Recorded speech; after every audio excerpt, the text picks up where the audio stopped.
He who begins a good work in you is faithful to complete it. So how many knows most of the times deliverance from something? It's 1:6, Philippians. Philippians 1:6. Got Jake, the Bible machine back there.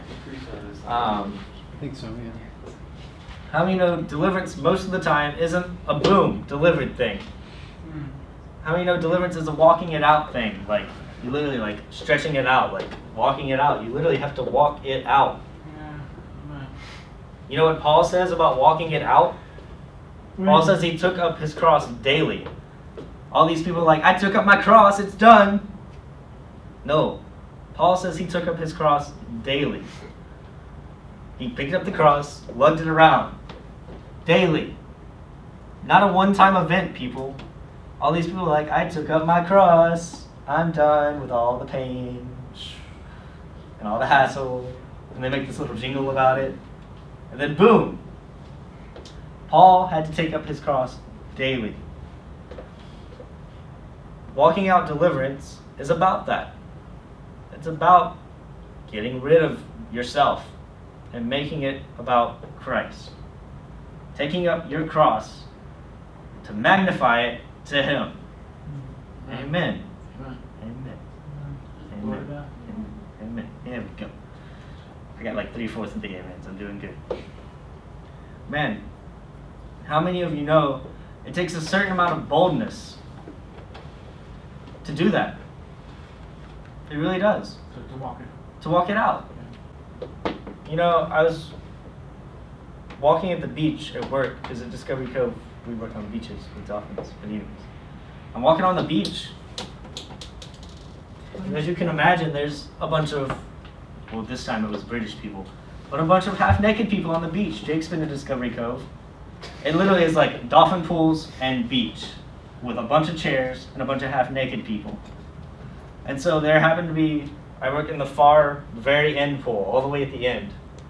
And we had dolphin problems for some reason. And we had to go all the way to the very first pool. And so I'm walking back, and I'm walking by myself, because that's me at work. And then something appears next to me. And as I'm walking, imagine John walking, however I walk, I don't know. And this thing appears next to me and whispers in my right ear, wouldn't it be easier? Wouldn't it just be easier? And I'm looking on the beach and I'm like, nope, nope, nope, nope, nope. Like, imagine some like funny cartoon. That's how I reacted. I was like, nope, nope, nope. Shaking my head. Keeps on going. Wouldn't it just be easier? Isn't it easier? Isn't it more convenient? Isn't it easier? You know what? I replied, finally, yes, it is easier. But you know what? I don't give a care. Not the first care. Get out. And boom, thing goes away. That's got to be your answer. We're all going to be approached with something that says, isn't it easier? Isn't it just so much easier? Isn't it so much more convenient just to do this real quick? Just one, real quick. Isn't it easier?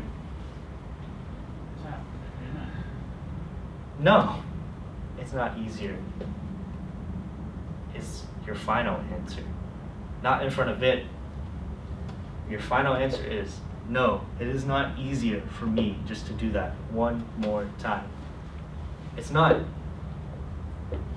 I'm going to just tell you. Homosexuality is one of the hardest sins to get out of. Why? Because it's a perversion of what we were created to do. It's straight up a perversion of what Christ created us to do. Perfect love and perfect fellowship is what we were put on this earth for. It's a perversion of that. From the very beginning stages of your life, the devil communicates through a child. Look, one of you.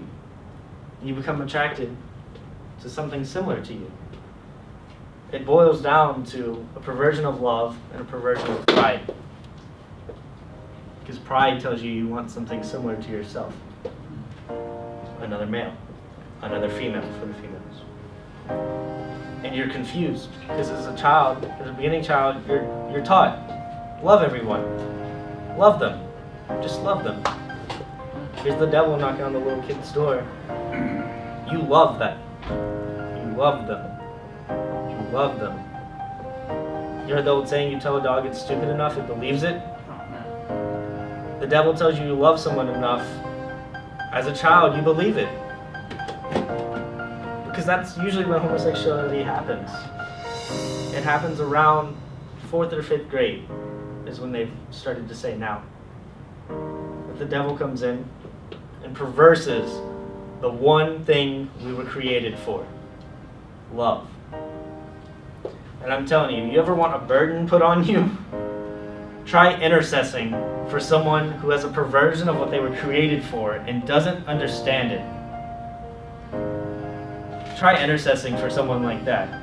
They literally don't know what they were created for. And you're preaching it up and down to them. You're like, love, love, love, love, love. And they're like, yeah, I do. I love. What's the point? Man, you literally get like burdens. It really is like, it's hard. So that's why I still to this day don't claim to be fully delivered from homosexuality. It's a deliverance I'm walking out, and a deliverance I will continue to walk out. And actually, it's a deliverance I believe I will continue walking out. Our testimonies hold power. You know, my testimony now holds power over homosexuality. The Lord. It's the Lord who holds power over homosexuality. It's the Lord who works in me and through me.